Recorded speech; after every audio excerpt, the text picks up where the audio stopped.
My friends, earlier this week, an extraordinary American gave a historic speech.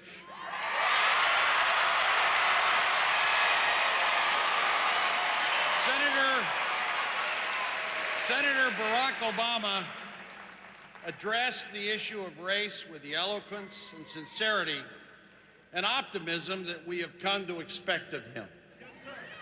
He didn't evade the tough issues to soothe us with comforting half-truths.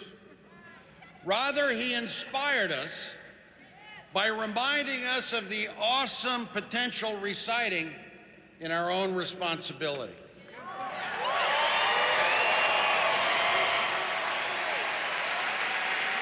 Senator Obama could have given a safer speech.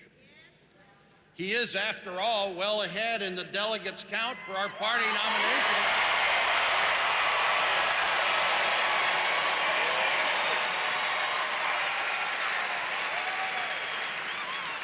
He could have waited for the controversy over the deplorable remarks of Reverend Wright to subside, as it surely would have.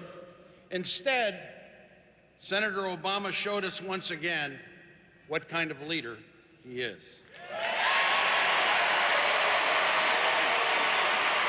He spoke to us. He spoke to us as adults. He spoke to us as adults. He asked us to ponder the rate of our racially divided past, to rise above it, and to seize the opportunity to carry forward of many patriots of all races who struggled and died to bring us together.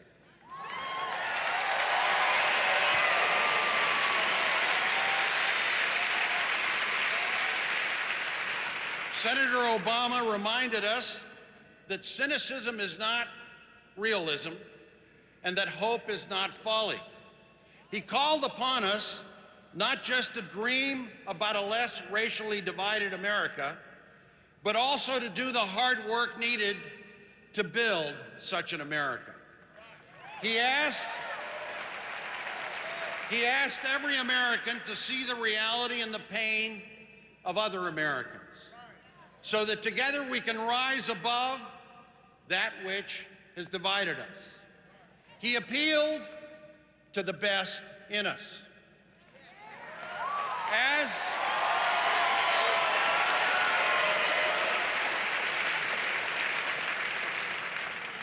As a Hispanic American, I was particularly touched by his words.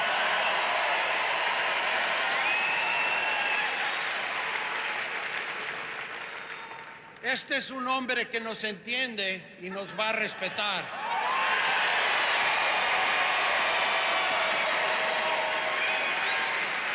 I've been troubled by the demonization of immigrants, specifically Hispanics, by too many in this country.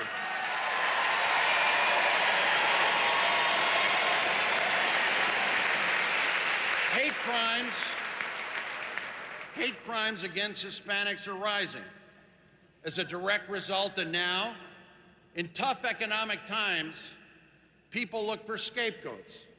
And I fear that people will continue to exploit our racial differences and place them on others not like them. We all know the real culprit, the disastrous economic policies of the Bush administration.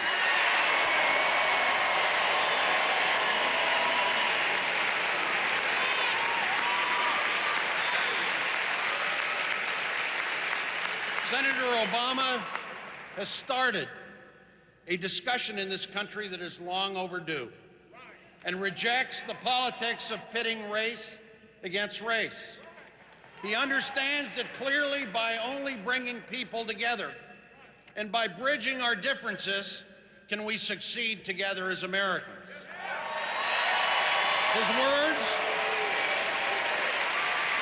His words are one of a courageous, thoughtful leader who understands that a house divided against itself cannot stand. And after 8 years of George W. Bush we desperately need that kind of leader.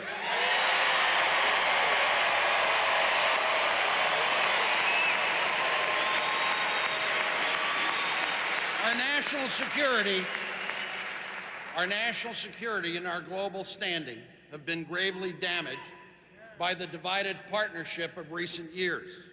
We need a president who can bring us together as a nation so that we can face global challenges and repair the damage done in the last 8 years.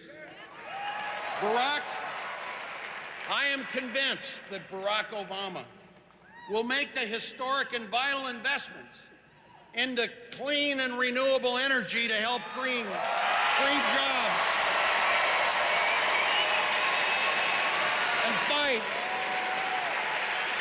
and fight global warming. Barack knows that the safety and future of every American child requires that we restore our shared sense of national purpose so that we can work together to rebuild our alliances and rehabilitate our image in a dangerous world. By uniting our nation, we can reverse America's global decline. We must restore our international reputation, our influence, and our capacity to lead others. America must become the beacon for the world again. We need a foreign policy based upon American ideals and not the mere ideology of a president. A foreign policy of diplomacy and respect for international human rights.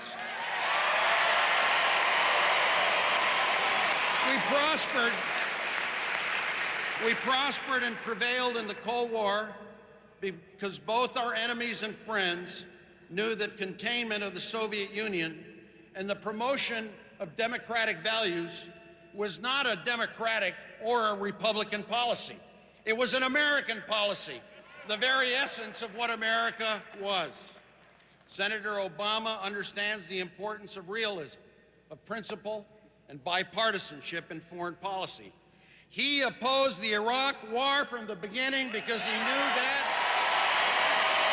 despite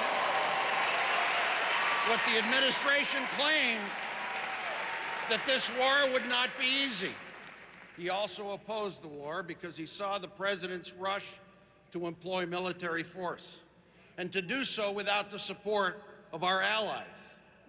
And he saw the war also what it also became, a terrible source of partisan political division and a catastrophic distraction from the war that had united us against the real threat posed by al-Qaeda. Now, I trust him to do what is long overdue: end the Iraq War and bring our troops home.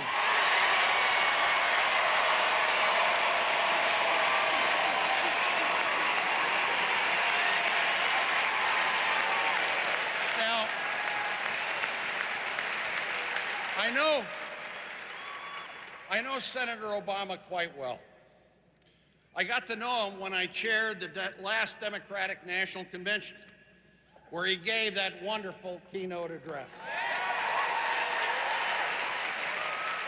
And then last year, as we campaigned against each other for the presidency, I came to fully appreciate his steadfast patriotism and remarkable talents. And I also realized that here was a really good guy. And I'll tell you why. You all watch those long, tedious Democratic debates, right? I could barely get recognized at any of them. But one time when I was recognized and I was sitting next to Senator Obama, I said, finally, I've been recognized. So I turned to him and we started chatting a little bit. And then all of a sudden, the moderator, instead of going after other candidates that hadn't been recognized, came back to me and asked me to answer the question. Well, needless to say, I wasn't listening. And I turned to Senator Obama in horror, about to say, could you repeat the question? And Senator Obama whispered, He said, Katrina, Katrina. And so I then gave my answer on Katrina. He could have thrown me under the bus, but he stood behind me.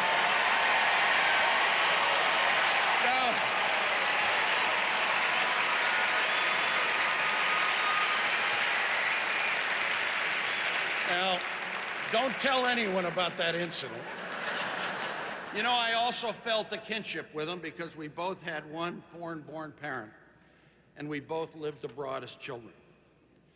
In part because of these experiences, Barack and I share a deep sense of our nation's responsibilities in the world. Barack Obama, you're a leader who has shown courage, judgment, and wisdom throughout the years. You understand the security challenges of the 21st century, and you will be an outstanding commander-in-chief.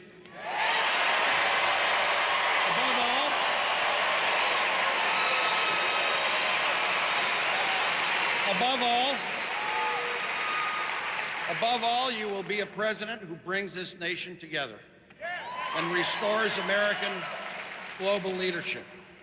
Your candidacy, and this is an expression of your candidacy, is a once-in-a-lifetime opportunity for our nation, and you are a once-in-a-lifetime leader.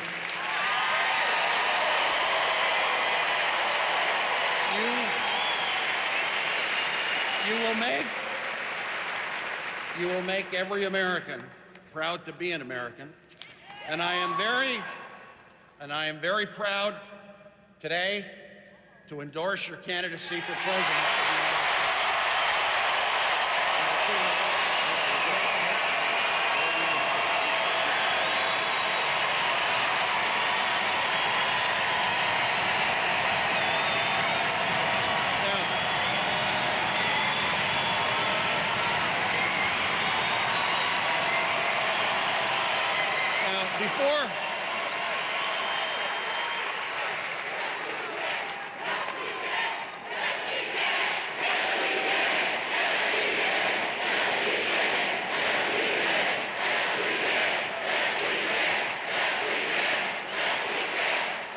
Sí se puede, sí se puede. Now, I just asked Senator Obama if I was going too long, and he said, no, go a little longer. So before concluding my remarks, I do want to say that we're blessed to have two great American leaders and Democrats running for president.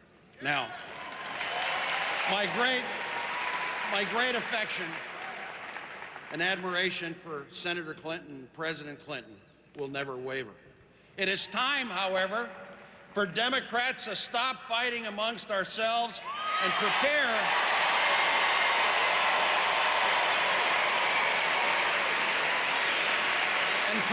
for the tough fight we will have against John McCain in the fall. The 1990s were a decade of prosperity and peace because of the competent and enlightened leadership of the Clinton administration. And I was in that administration. But it is now time for a new generation of leadership to lead America forward.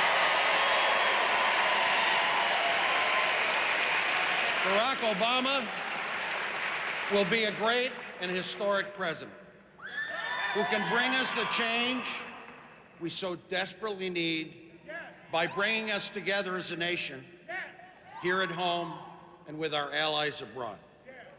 And I know that all Democrats and all Americans are going to work tirelessly to get this man elected. So, it is my distinct honor and privilege to introduce mi buen amigo, the next President of the United States, Barack Obama.